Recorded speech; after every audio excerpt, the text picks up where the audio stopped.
Welcome back to Aliens and Angels podcast. Today I'm pleased to bring you two very special guests, Philip and Ronald Kinsella. Philip Kinsella is the author of numerous books and articles on UFOs and consciousness.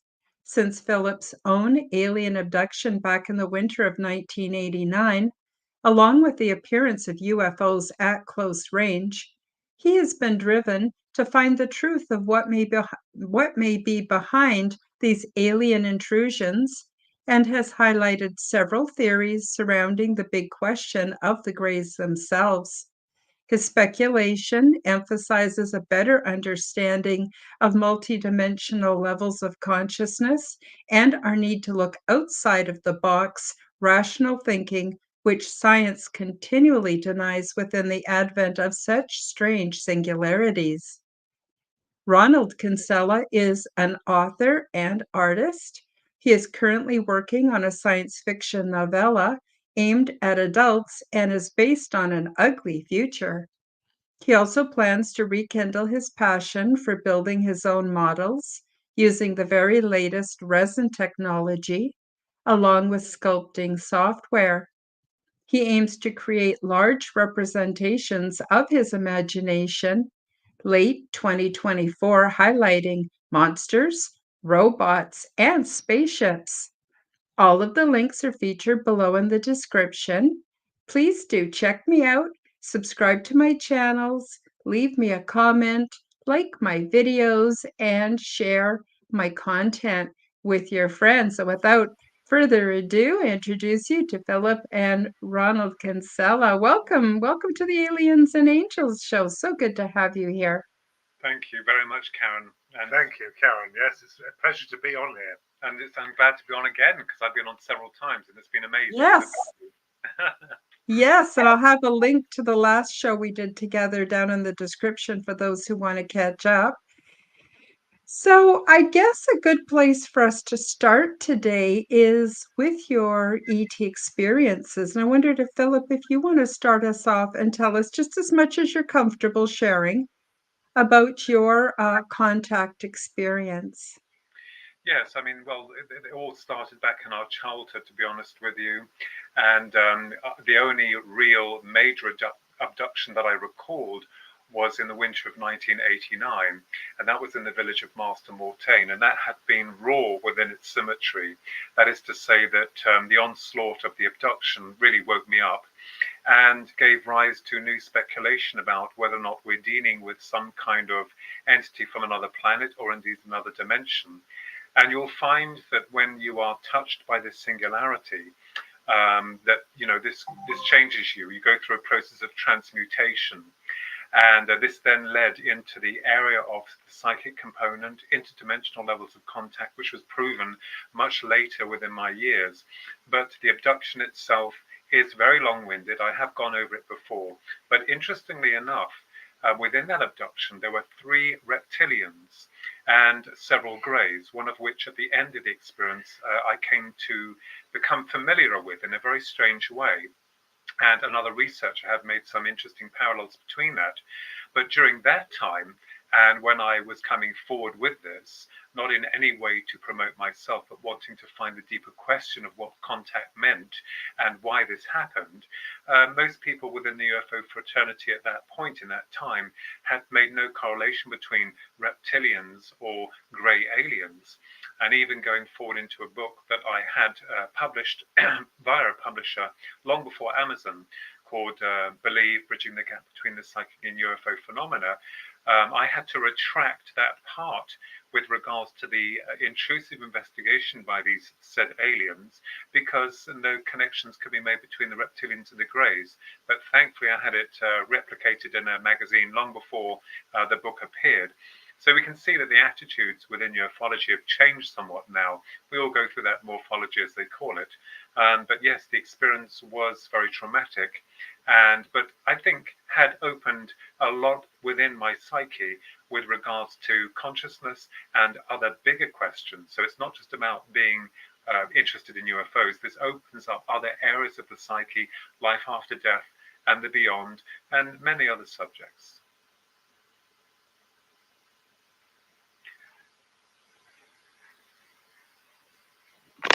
Ronald's was different. Mine was quite different. My encounter happened in 1982, and I was very heavily into science fiction. Most kids were, Doctor Who and all that. We loved all that. Mm-hmm.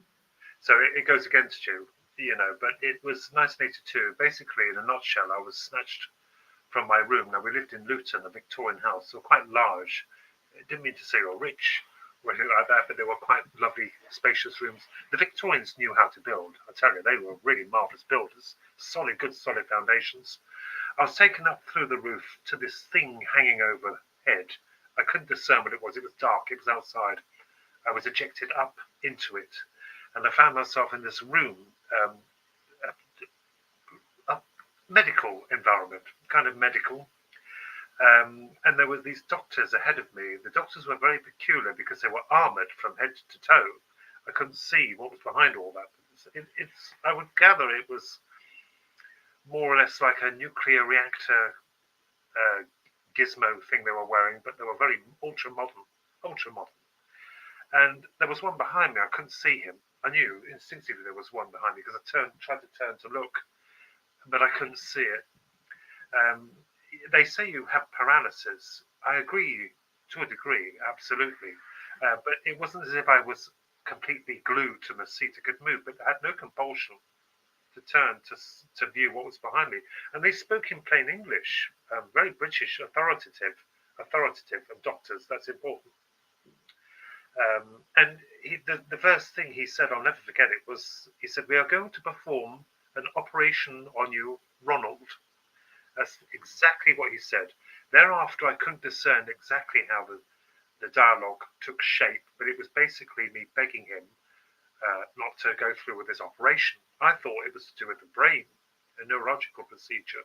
I was physically fit. There's nothing wrong with me back then. But he was insistent. I knew that, like a fly trapped in a spider's web, I was licked, done for. There's nothing I could do. They were going to do what they were going to do. And he proceeded to show me this device they were going to use to knock me out. And it was shaped like a pen with a nodule on the end.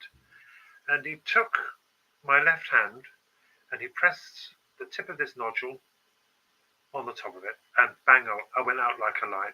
And the next thing, I was ejected from this spaceship or whatever it was in the sky. I was ejected and sent safely back down. I mean, I was treated very well. I mean, apart from being taken against your will, they didn't harm me as far as I knew. And they did something, I don't know what they proceeded to do, but I was dropped down onto the bed in my bedroom, and it went all quiet. But then there was this mirage that appeared on the ceiling. And now you could forgive me for actually believing there were two separate instances, but they weren't. It was connected. And this was a mirage, the horrifying hologram it looked like. It was all electric blue wavering, the head of a Cheshire cat. Now he just peered down at me. It was horrifying. All his teeth showing, it's a goodbye present, I think, from them. And he just stared at me, and I was horrified by him. And that was when it ended. Now, what's interesting about that, and I never saw them again, the doctors, I refer to them.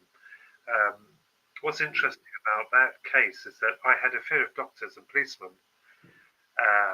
And also the fact that the Cheshire cat, I surmised many, many years later, whether it was an insurance policy on their part, so that if I should go and see a psychologist or someone and tell them about the Cheshire cat, they'll say, "Well, hang on a minute, you're just getting confused. This is Alice in Wonderland. you've been down the rabbit hole. Well, I certainly have been, haven't I? But it's interesting. But they were real. They were there. They weren't nasty. He spoke authoritative, the Queen's English, and they had proceeded with this apparent alleged operation. Now, afterwards, there were no marks on me. I couldn't find any discernible marks on me at all. What they'd done to me, I have no idea. And it is so bizarre in 1982 for this to happen because you didn't speak about it. Of course, there was no internet. There was very few books on the subject, and I didn't know much about it. But I guess I just pushed it to the back, the recesses of my mind, until later on. But that was the same year, earlier that year in 1982, when we had observed the silver orb, the Foo Fighter that was shaped the size of a football, Yes. with our grandparents in their property in Grandma, Middlesex. yes. So we don't know whether or not that was related to Ronald's later experience, because on board that craft or whatever it was where he was, there were three of them, weren't there? There were three ahead of me. They didn't speak. The one Stood behind there. me was in charge. He was the one who did the talking, but I couldn't see And him. he knew your name. Oh, yes, he knew me. It's as if he knew me very well, but I didn't know who he was. And I remembered Ronnie telling me about this, and I remembered him also explaining to me a little bit later about seeing this at night, although it may not be related, this awful, evil-looking dog just sitting there in the corner of the room, smiling at him, grinning at him.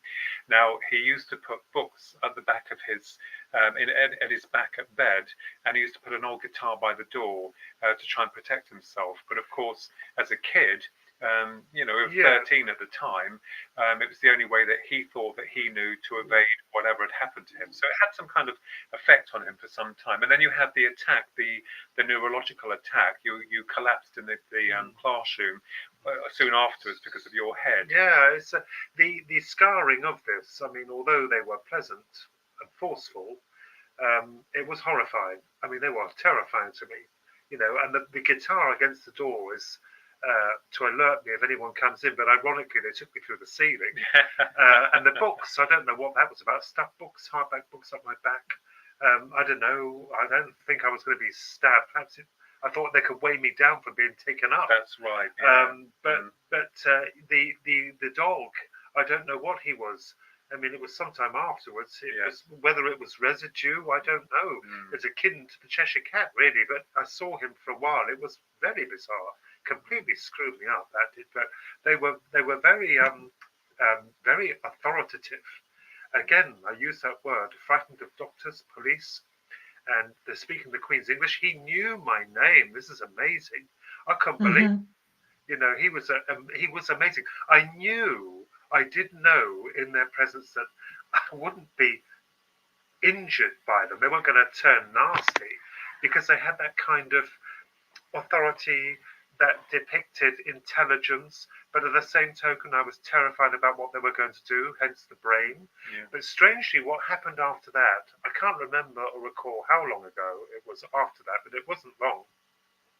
I had a massive fit at school with pains in the back of my head.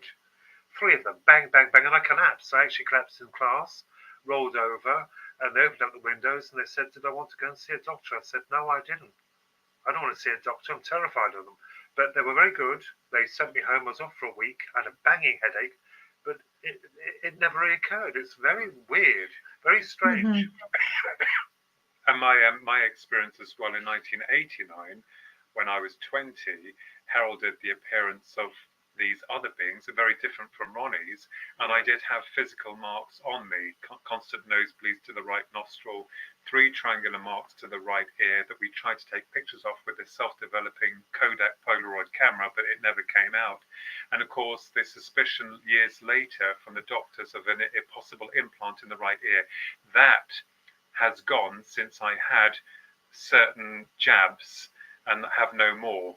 So that's highlighted in terrestrial trespassers, whether or not the jabs themselves did something, or because there was another account soon after we had the jabs of a UFO and the sounding of one going in the early hours of the morning and then finding rings around both of our necks, but no memory other than that. So it's very interesting, isn't it? Yeah, I mean, when I was in their grip, these doctors, I call them the doctors, there was an urgency. He did reiterate, recalling it, that it had to be done. He said it was important. It must be done. It's for your own good.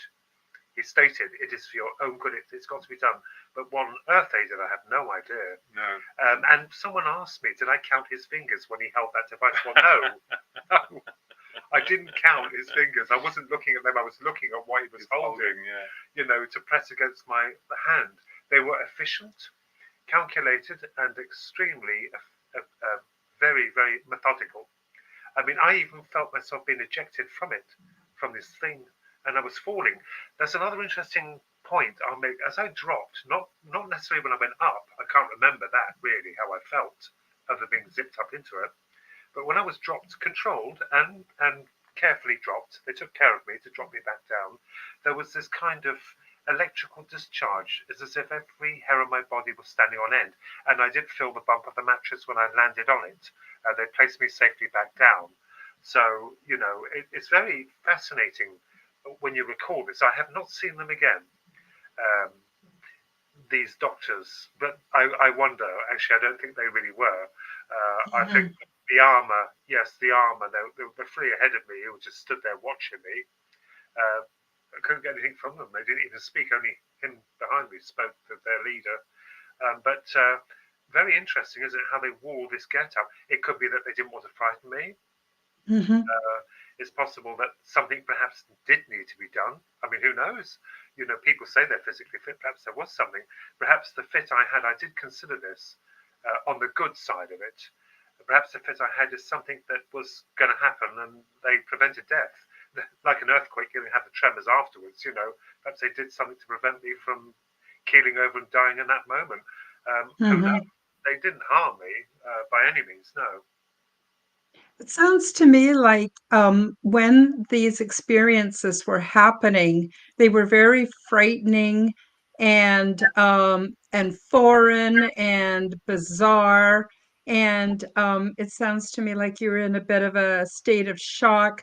Now, what I'm wondering is, and I'm assuming by what you've said so far that there's the possibility that over time you were both able to make a little bit of sense of it and put it in a category in your mind where it wasn't so frightening. Would you say that's true? I think with the onslaught of what I went through, that was typical of what they would call an abduction.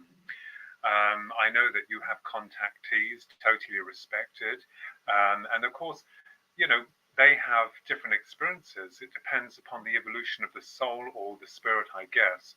But what did happen was that years later, my mind, I'm like a dog with a bone. On a theoretical level, I've got to try and find out how things work and why they happen. This did open up a psychic faculty. And I thought about it long and hard that a lot of people on our earth at the moment, God love them, are going through life as one would normally go through life with centralized, restricted programming. And there are many individuals out there who are elevated to a degree, and that doesn't make us special. It just means there's a process of awakening. So I believe that it took, and it does take a lot to get through to this thick skull of mine, because I am very grounded and very solid within my viewpoints. So I guess that something had to come along that really knocked me for six in order to wake me up to the fact that, there are alternative dimensions of reality. And it was also fascinating because the idea of contact always appealed to me. I always had this dream, and we do dream. Just because you've had an experience doesn't mean to say that you're a blank canvas, that you're not allowed an interest in science fiction or in fiction or in non-fiction. People tend to put you in a box, don't they? Say, oh, you shouldn't be anything but a blank canvas if you see a UFO. What a load of rubbish. But I did have these visions, these dreams of meeting these people, beautiful people coming down in a craft.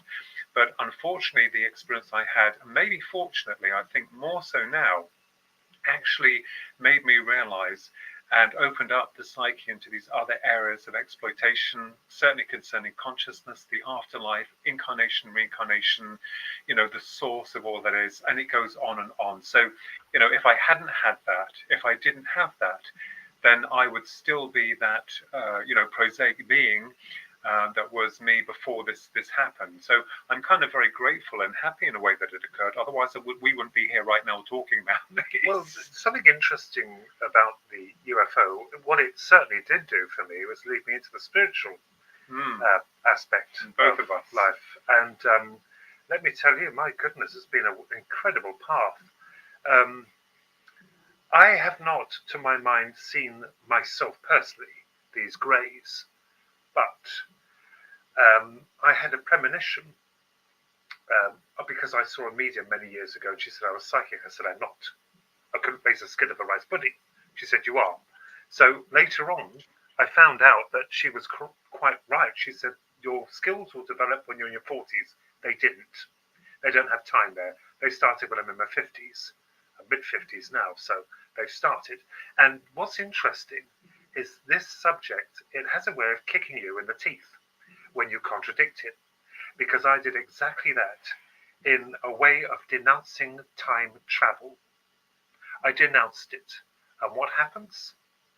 I start seeing what happens tomorrow. These are unpredictable. I don't ask for them. It's like, I'll explain how it happens. I was amazed. I didn't ask for it to happen. But it's like seeing a world over your eyes, a scenario. And they showed me one where I was talking to this chap in New York. His name was William, lovely chap, about the UFOs. And I kept seeing, this is when it started, in my early 50s then, all this sand. Now, I nearly passed it up. And I didn't understand it when I said, William, I'm sorry, William, I'm seeing all this sand, miles of sand. Does this have any meaning for you? No, no. Well, the next morning, he sent me a number of emails with photographs, sand everywhere. He'd worked with miles and miles of sand. Now, some would attribute that to being coincidental. It wasn't, certainly wasn't. I thought, my goodness, I've just seen a portion of the future, and there I was denouncing time travel. I had a good slap in the face. I had a slap in the face. So, and it happened again and again. And now what's interesting is that they showed me Nicola Sturgeon's resignation. She's a political figurehead here. I won't get into the politics. So I have nothing against them at all. You know, people have grievances over them. I don't. I mean, she resigned, and I saw this happening long before she resigned. This was a while ago. I saw her resignation, and it happened. And they showed me another few other things, and then the big one came. Now, I wrote about this. I called it the vision. And what it was happened the same as the sand and the others. This is after seeing these aliens and going down the spiritual path. It's very amazing. They showed me a scene. I was with Philip at work. This was some years ago, wasn't it? And I saw it unfolding, this scene. I thought, oh, here we go again. So we're 72 in this picture. I just knew we're 72. And we're driving along this country road in England, somewhere down this old coppice. There's all woodland everywhere. And it's grey. It's all grey. The day is very grey. And there's an artificial mist being conjured within this group of trees. It's being simulated, or something is creating it. And I know something's in there. We need to go and see it. Hence, it's camouflaged. So we stop the car and we go in. There's all fog everywhere, all grey. And we get to the centre of it, like the eye of a hurricane. It's clear. And I see a triangular ship hanging in the air above. You can see it through the fog beyond it. And there's these two greys dropping from it. They're floating down. And fortunately, what's very interesting about this vision is the parallels of sensibility. They're dropping at a distance. Of course, we would be very shocked to see them. No disrespect to them. I would be. Anyone would. You know, the first meeting of them, you'd be absolutely petrified. Yeah. Philip and I are standing at a close distance as they drop, and they land some way off in the coppice, but they're looking at us. They're there. And that's where it ends. So I wonder if that's something they wish to tell us. And the interesting thing I made about that vision, and it ended there. So if we reach 72, if it does happen, but the others have happened. So I'm wondering if something was gearing us up to then show me this. A revelation of something. Evidently, they want to tell us something. They want to inform us of something. And I'll say this respectfully. They won't be appearing at our beds at 3 o'clock in the morning, you know, half naked and unattended. They're not going to shock us in that way this time. They're going to, what happens to people. They want us fully conscious to see them. Evidently, it's important. Well, we have to wait for that. We have to wait and see. I don't think it's shattering, but evidently they wish to tell us something. This will be very interesting. Yeah, I think you're also the last major experience, the incredible encounter, and has been documented, with 3 massive, huge UFOs that came over us and descended, was on the 9th of April 2016 at precisely 11:15 p.m. at night. That's a long story, but there were other people in our family involved with that. My niece filmed the UFOs while they're on their way before they had reached us. 90 feet up, weren't they? Yes, and I think now we haven't had any other UFO experiences by that time, so I don't know, but it was quite spectacular. Yeah, that incident was amazing, Karen, because what they'd done, and Philip gets very excited. I'm much calmer. I'm always been calmer. I don't know how or why, but I've always been calmer, and I got a good look at these babies. I tell you, there are 3 of them. They're independent. They were huge. Were they white? They're white. White balls. The size of them, they were big. I couldn't discern. They were 90 feet up, and there was one moved. That when they had stopped, one moved and backwards and forwards, and they did something else. I got nothing from them. I tried to communicate with them. There was nothing. I got nothing. There's nothing. But what they had done is, that was a Saturday night. But we have a pub down the road, and it's Saturday. There was not one soul anywhere. They had shut that street off, and the sound was gone. The sound was strange. When we spoke, there's another thing I noticed. When these godly things were present, when we spoke, it's as if your voice is muffled. You know, when it snowed heavily, and you shout. That's exactly what it was like. And then I will never forget the way they moved. I watched them very carefully. They then aligned in a perfect formation. 1, 2, 3. And they moved. The way they moved, shot off. And then that was it. They're gone. It's as if they're impervious to any kind of friction. It's the way they moved. I have never seen anything as smooth. The technology of that is astounding. Now, they were also clocked by other researchers in other areas of England, and they were travelling from the Isles of Scilly across and following the Michael and St Mary ley line. Now, that's very interesting. So that last major account, and up close and personal is too vague to use. That was really close, but we didn't get anything negative from them at all. It was fascinating. Well, I was a little bit spooked because they when you're presented with them, it's kind of like, and my niece was trying to get hold of me on my mobile phone.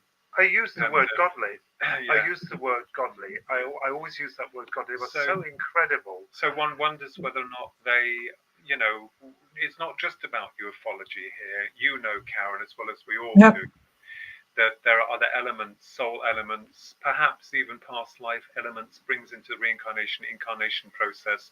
This opens up just, because everyone puts them in little boxes, all the here and the Sasquatch there and the UFO there, when there are connections to be made with them. So, it's all part of the same phenomena. Yes, absolutely. It's like the Greys. Philip and I are very casual, laid back. I wouldn't care if they told us they were our creators, so it wouldn't bother me. I'd say, okay, that's fine. That's fine. That's fair enough. I wouldn't bat an eyelid. So I think because we adopt this kind of mindset, like our grandparents, our grandfather as well, and our mother as well, we're blasé. We wouldn't bat an eyelid at anything. Whatever they have to tell us, whatever it is, I wouldn't mind, wouldn't care. If we have this meeting with them, I'm sure it will be, if it happens, I'm looking forward to it actually, to seeing them. It will be very, very terrifying for me on my part. But as I said, they're very clever how they instigated the distance, which is logical.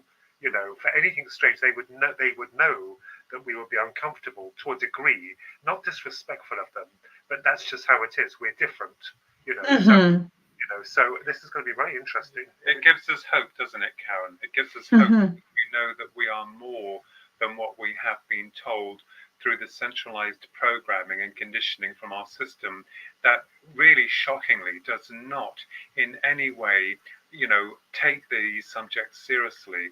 I mean, let's think about this very carefully.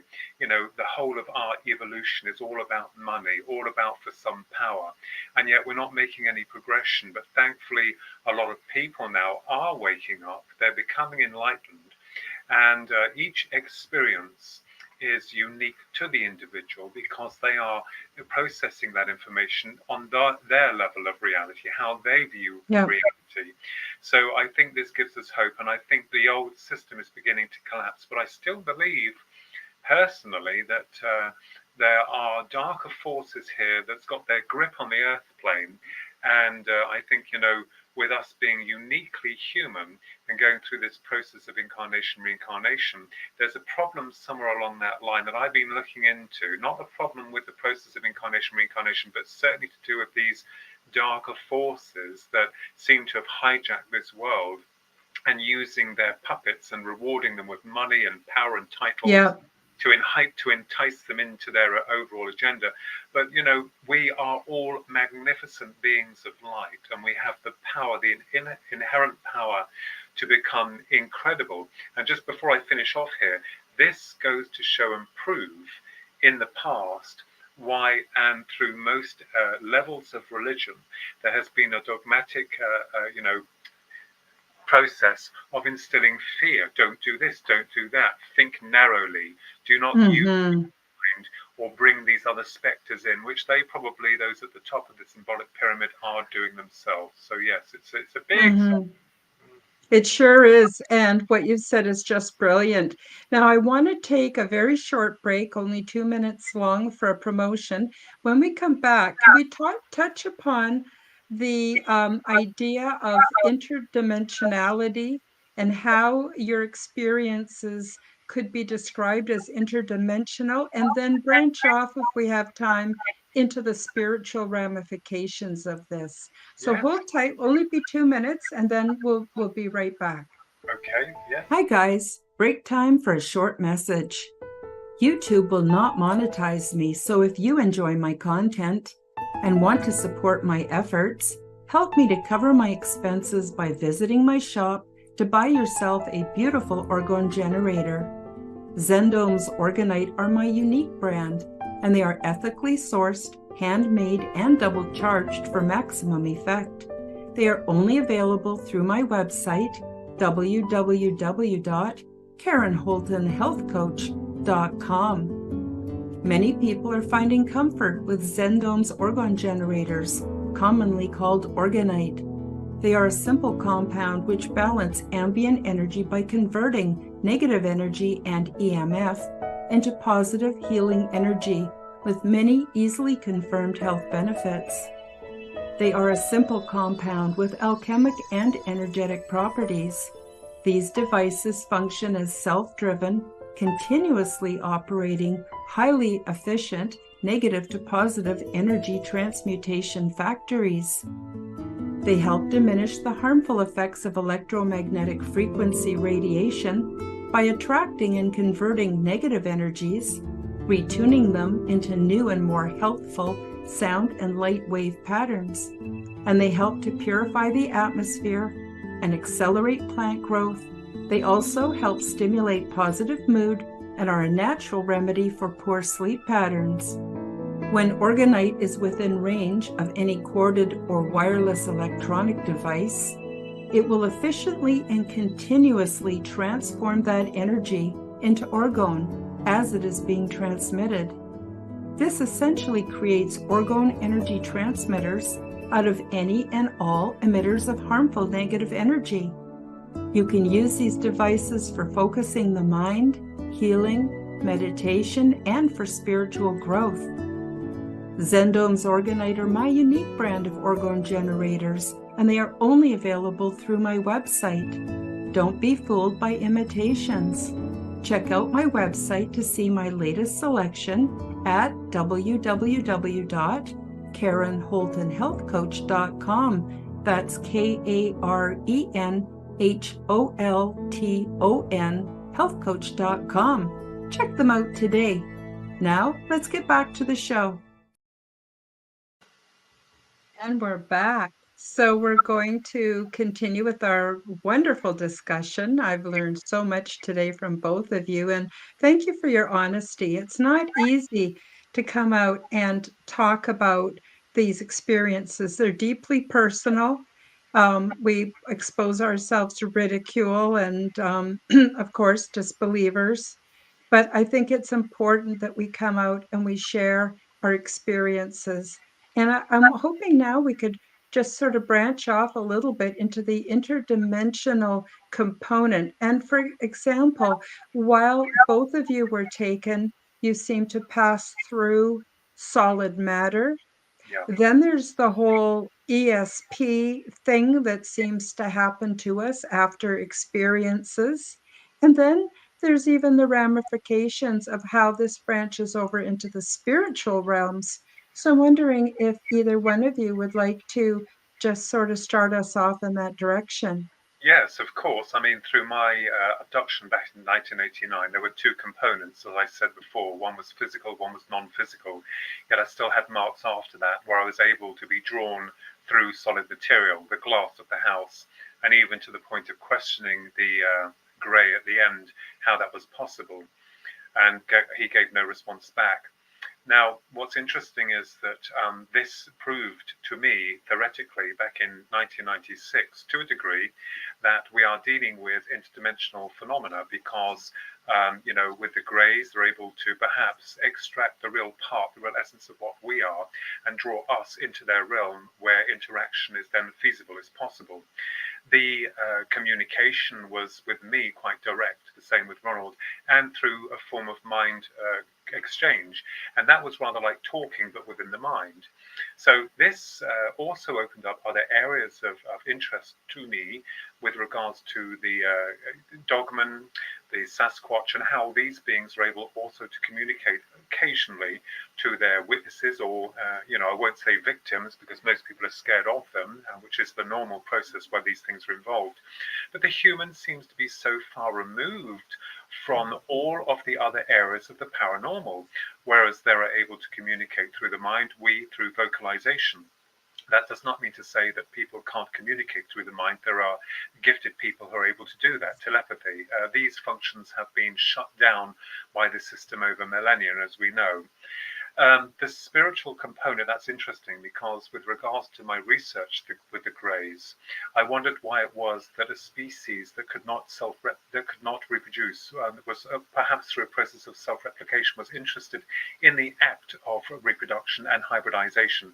And this then, of course, opened up other theories that I had, and which led then into areas of spirit, of consciousness, of the natural process of conception, memories being drawn within the etheric and taken back to the other side.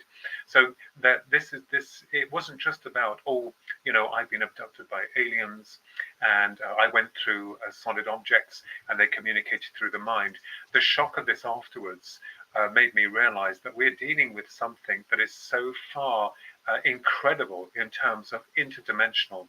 And very quickly, with the research done into the astral planes or survival of consciousness when we finish our life here, and the etheric part draws into the astral, certainly we find that there are other levels within the astral, within those planes of reality, whether it's lower or higher in terms of their connection. And this is very interesting indeed.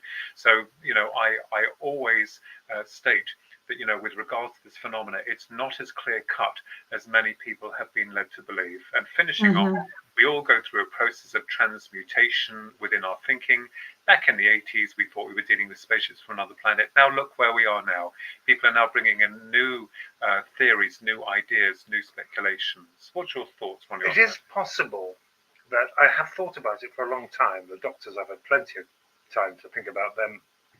1982, the incident. Whether they chose that guise to be kind, taking on a kind of medical scenario. Although I was frightened of doctors, they had to appear in some form or other. So they conjured themselves as those authority and elders. I mean, certainly he spoke with middle-aged, authoritative voice. So, and did they help me? It's quite possible. I have focused on the negative in some of my books, the negative, but you focus on the negative, and there's also the good.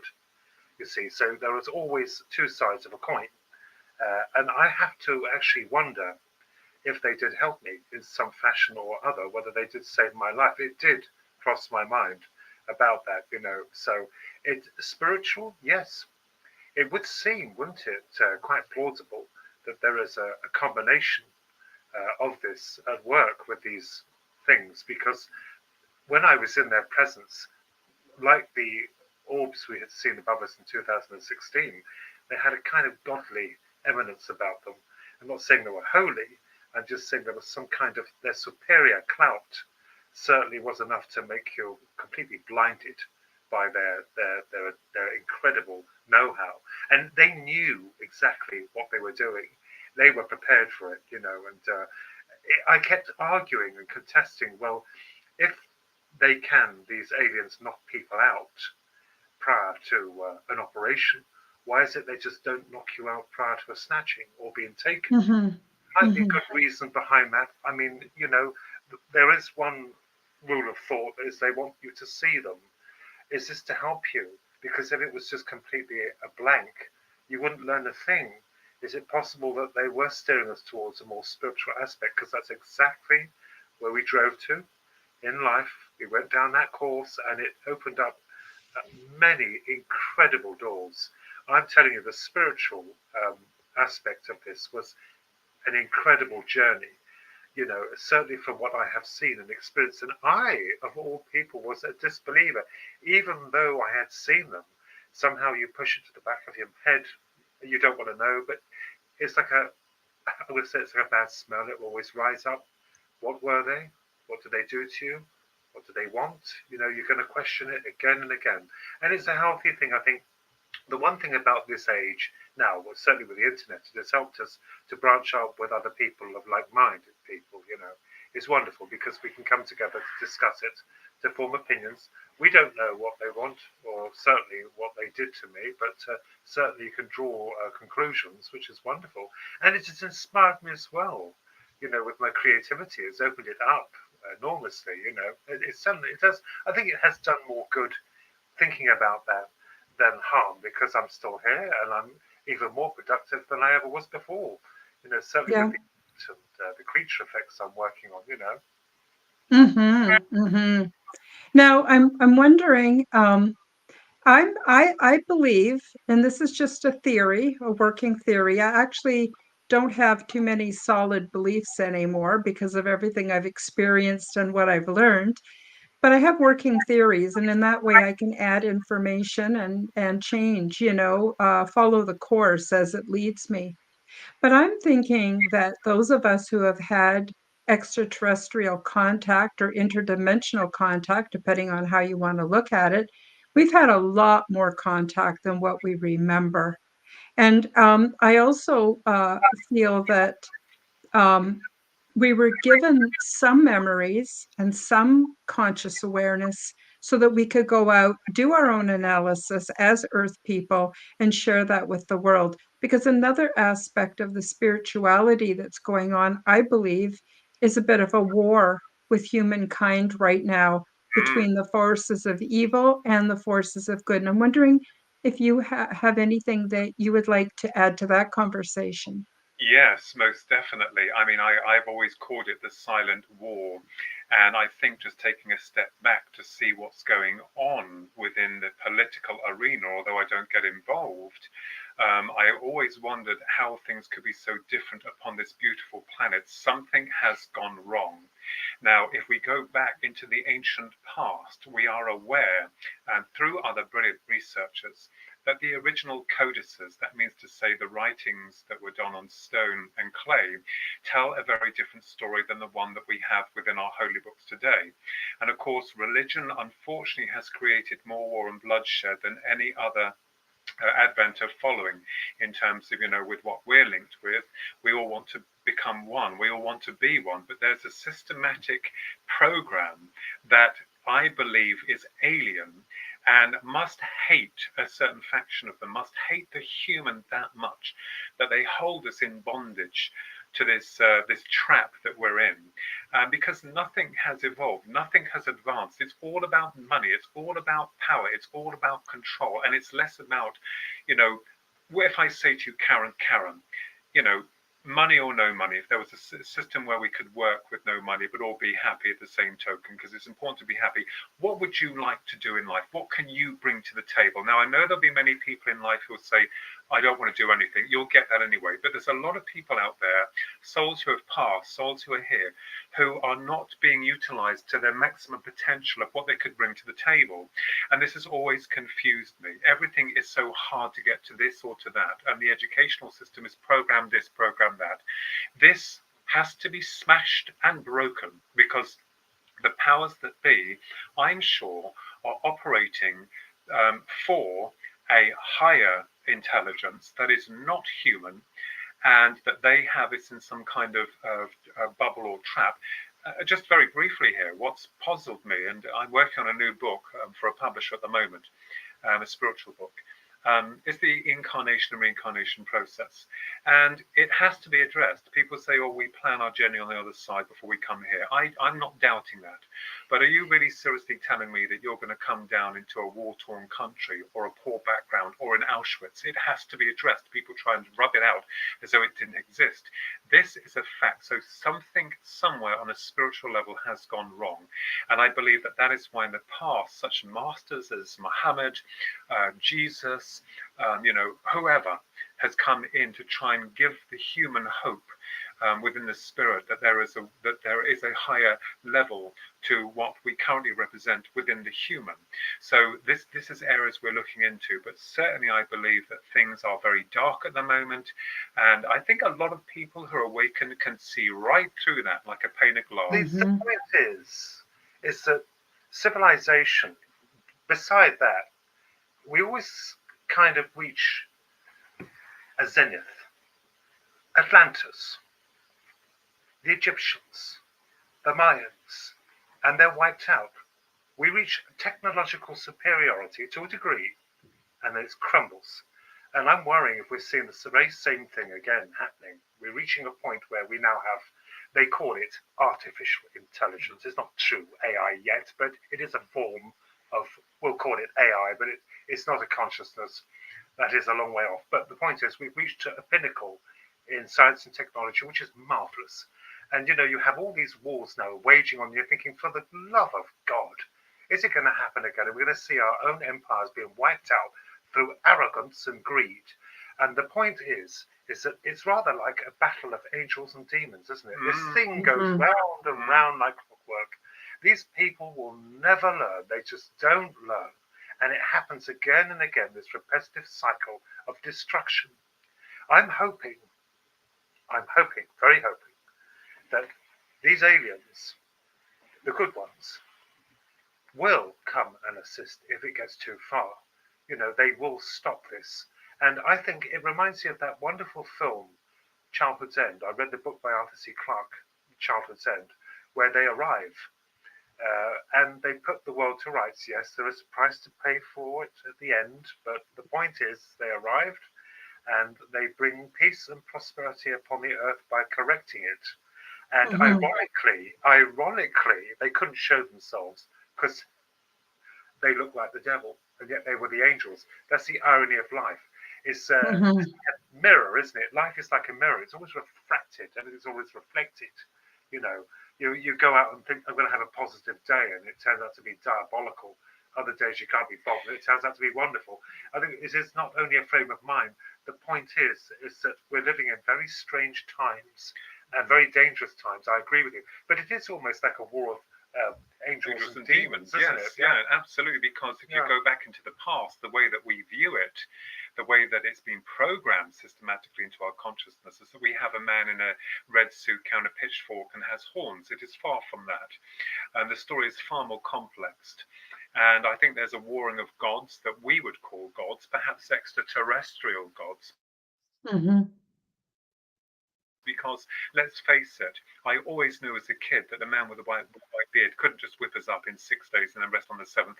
There had to be some kind of, intervention or Yeah. remodification of the hominid, because if we were true descendants of this planet, why would we shy from our very own sun? We're not adapted to deal with the environmental difficulties this planet presents. And once again, the really annoying thing is the system will tell you and slam down, no, this is what it is. But, the system will collapse, it will begin to crumble, and people like yourselves and myself and Ronnie and many other wonderful millions of souls will awaken to the fact and be glorious in the knowledge that there is so much more that's been hidden from us, deliberately hidden. Oh, yes. I think I think too, the reason that we're kept in this trap is to create the illusion of scarcity. So people are fighting over land, they're fighting over money, they're fighting over everything. And we're taught by the religions that what we have here in life is all scarcity based and it's based on pain and suffering. And then when you die, then you get your release. But I think if we understood the true interdimensionality of reality, there is life beyond and beyond and beyond, resources beyond and beyond and beyond.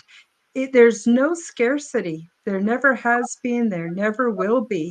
And as soon as we open our eyes to that, we can just put down, I think, our differences and start to emulate the personalities of these other beings that are transdimensional, pass back and forth.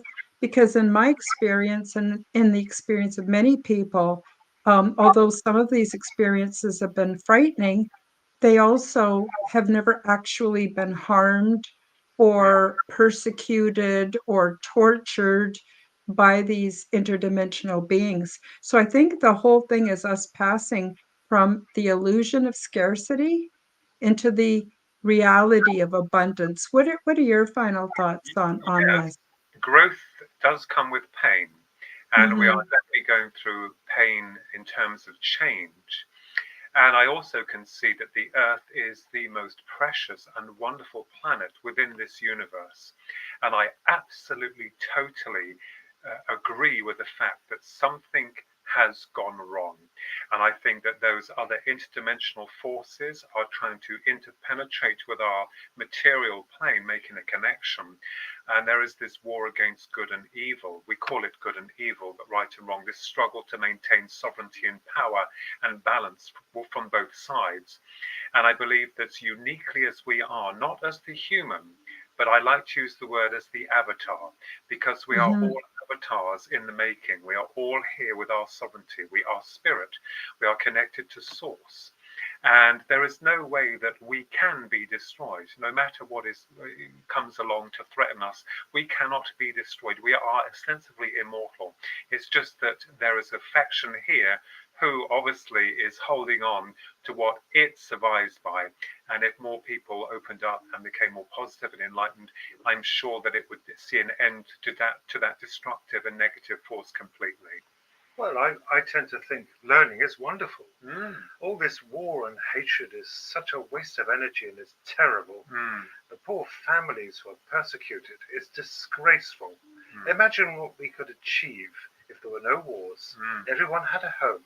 Everyone had water and food. There was enough to go around on this whole planet. Imagine what we could achieve yes. with just your thinking, creation, And love. and love. There would be no bounds to what we could accomplish. But the trouble with this world is there's a greedy few individuals who wish to play the power of God. And believe me, they are not going to have a very happy ending. They won't have any happy endings. They need to be hoping to keep gasping on their last breath before they pass over, because they will be judged accordingly. They think they've got into Mm-hmm. the playground. Well, They won't be on themselves. the other side. Well, No. within themselves. No, but Put it just that way. learning is incredible, because an example for me, even though I'm a trained artist, I have problems. I run into problems. But you see, it's the drive of those problems that makes it more rewarding. It's like anything. You could write a book, compose a piece of music, create a piece of art. It goes on and on. Write a computer program, develop a game, anything. It's wonderful. It comes with its challenges. That's part of the human way, the part of learning. So it saddens me to think that, all we hear about all the time on the news now is negativity, because they're drawing us down. They keep putting us down.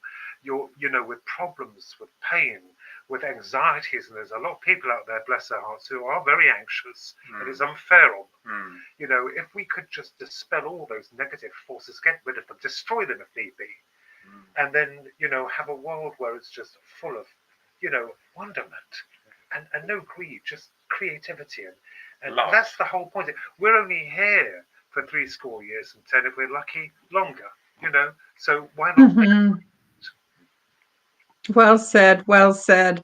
Now we're quickly running out of time, so I want to give you each a chance, because you're both such exciting people. Tell us what you're up to. Tell us about your projects and what you've got planned for the near future, and also where can people find you. Of course, there'll be links in the description below, but for those listening on audio, they might enjoy hearing where they can reach you as well.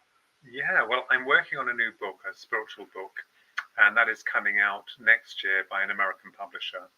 And then I'm working on another UFO book, exploring a deeper aspect of the theoretical contents with regards to that.